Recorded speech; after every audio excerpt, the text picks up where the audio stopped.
அவர் எங்களுக்கு பொறுத்தவரை ஒரு இக்கட்டான நேரத்தில் நான் பதவி ஏற்பதற்கு மார்க்சிஸ்ட் கம்யூனிஸ்ட் கட்சியின் சார்பில் நீங்கள் ஆதரவு அளித்திருக்கிறீர்கள். உங்களுக்கு என்னுடைய நெஞ்சார்ந்த நன்றியை நான் தெரிவித்துக் கொள்கிறேன்.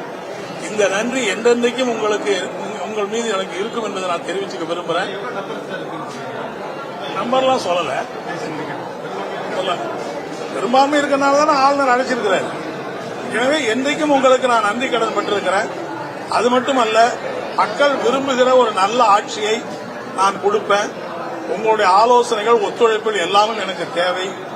எந்த நேரத்தில் இந்த ஆட்சியின் மீது குறைகள் இருந்தாலும் அதை நீங்க சுட்டிக்காட்டுகிற போது அதை உடனடியாக பரிசீலித்து சரி செய்வதற்கான நடவடிக்கை மேற்கொள்வேன். மக்களுக்கு விரோதமா மக்களை பாதிக்கக்கூடிய எந்த செயல்களிலும் இந்த அரசு ஈடுபடாதுங்கிறத நான் ரொம்ப உறுதியா தெரிவிச்சுக்க விரும்புறேன்.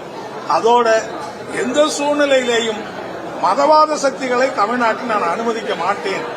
அந்த விஷயத்தில் நான் உறுதியாக உங்களோடு இருப்பேன் அப்படின்னு சொன்னாரு. நாங்க அவருக்கு சொன்னோம், ஒரு செக்குலர் அரசாங்கத்தை நீங்கள் அமைப்பேன்னு சொல்லுவதும், அரசியல் அமைப்பை பாதுகாப்பது, மக்கள் நலன் காக்கிற அரசாக நீங்கள் இருப்பது சொல்வதனால உங்களுக்கு நாங்கள் முழுமையாக ஆதரவு கொடுத்திருக்கிறோம். எங்களுடைய அகில இந்திய தலைமை உட்பட உங்களுடைய நடவடிக்கைகளுடைய உங்களுக்கு ஆதரவளிப்பது மட்டுமல்லாமல் உங்களுக்கு ஒத்துழைப்பு கொடுக்க வேண்டும் என்று அங்கிருந்து அறிக்கையெல்லாம் கொடுத்திருக்கிறார்கள். எனவே அந்த வகையில் உங்கள் ஆட்சிக்கு எங்களுடைய ஒத்துழைப்பு இருக்கும். எங்களை பொறுத்தவரையில் தனிப்பட்ட எந்த சலுகைக்கும் எந்த இதுக்கும் நாங்கள் உங்களை அணுக மாட்டோம். எப்போது நாங்கள் வந்தாலும் மக்கள் பிரச்சனைகளுக்காக தான் நாங்கள் வருவோம் அப்படிங்கறது எங்களுடைய எம்பிக்கள் இருந்தார்கள், எங்களுடைய எம்எல்ஏக்கள் இருந்தார்கள்.